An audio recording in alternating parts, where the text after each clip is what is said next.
Okay, welcome back. It's Mr. Ruthier with part 5 of our video, how to turn Sugg into a fabulous graveyard building.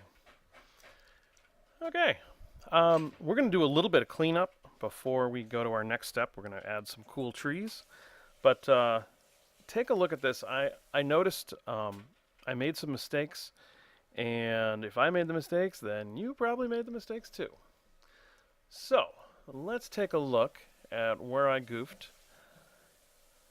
The way we're doing this is we are creating these, we're bringing in pictures, and you can see the pictures appear on the left side of the screen. And then the adjustment layers appear next to, there's like a little arrow going down that represents a clipping mask. And then there's the, this is the adjustment here, this little circle. If you double click on this circle, it brings up what the adjustment was. Get rid of that. So that's how the picture should look. Now, what I want you to notice is that somewhere along the line I goofed. I've got these adjustment layers hanging out there, and they're not attached to anything.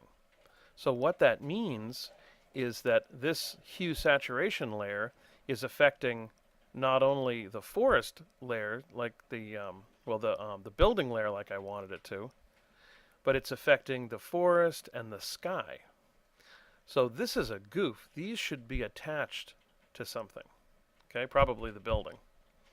Let me just prove to you what's happening.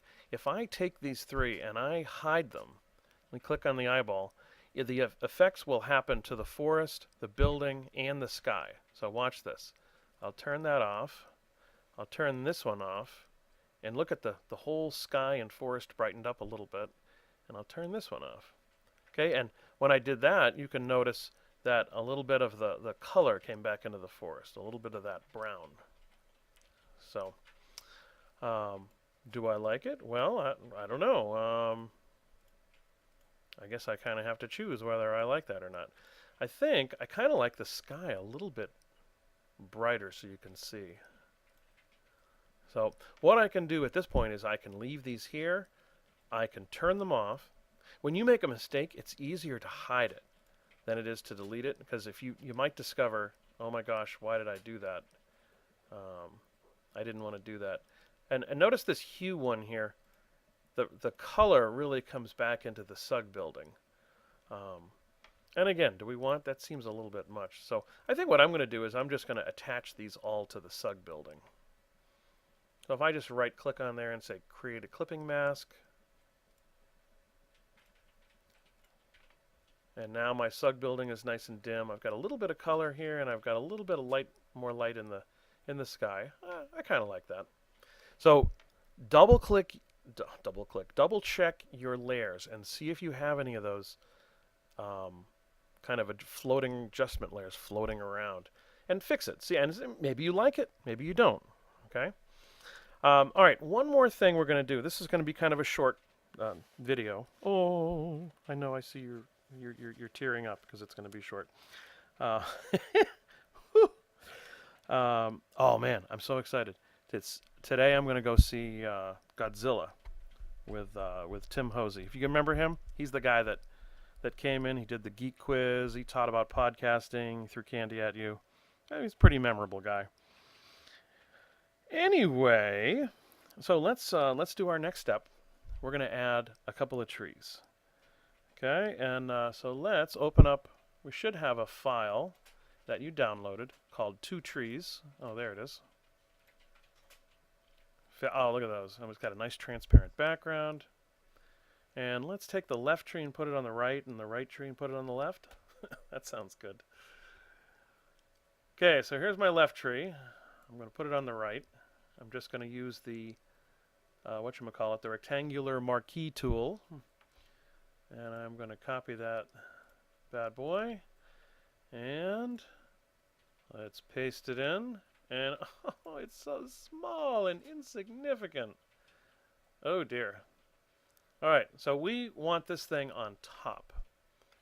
So let's bring this thing way up to the top. It's because we were dealing with the layers down here.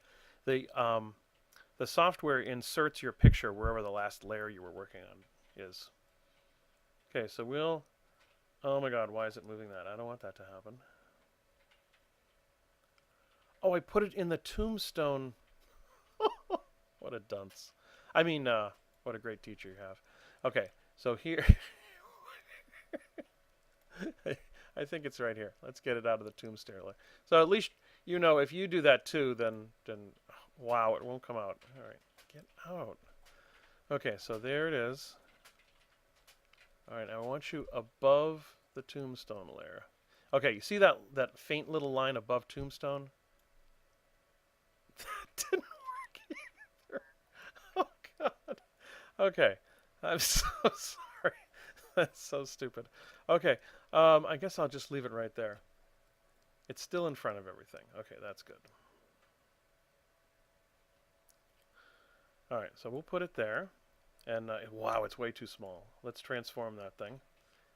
Edit, free transform.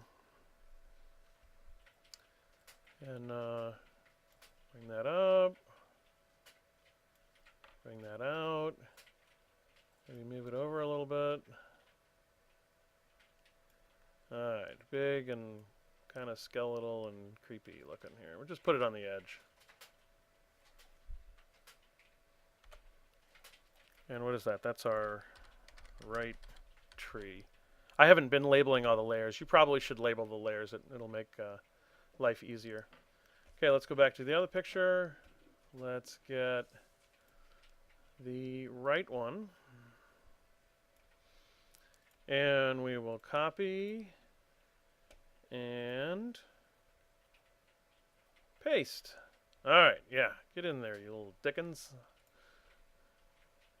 You guys ever see the Zootopia movie with that was Clawhauser says that he's finds the donut in like his chin and he's like, "There you are, you little dickens." I like him. All right, so let's free transform that tree, and let's get that tree bigger. Oh yeah, good tree. Oh yeah, you know, doesn't that branch look kind of cool near the in front of the full moon? Yeah, I like that. That looks cool. All right, and there's kind of a so now we have some trees looking good in there. They look pretty good. I don't think we need to adjust the trees at all. Oh, let's label it. And we'll call that left tree. All right, now here's one last trick here. Before you save it, click on the tombstone layer. And theoretically, when we put our next layer in, it'll go in above the tombstone layer. I don't know why I can't move anything above the tombstone layer. That's stupid. But all right, so that's looking good. Let's save this. File, save, and you know, remember, make sure you're saving what you think you're saving. And some of you guys, when you log out, you forget how to. You forget that you have some stuff here that might need saving. Like we've modified this picture. When I go to shut the computer, not to shut the computer off, but to log out, it's going to tell me, hey, do you want to save this thing? So if I do file, exit, oh, and it made a liar out of me. I guess I didn't change it significantly enough. I just put a selection in there. But usually when you're modifying something, it says, hey, do you want to save it? And so you have to pay attention to that before you run off and go out of your next class. Okay, well, cool. Thanks for hanging out with me, and talk to you later.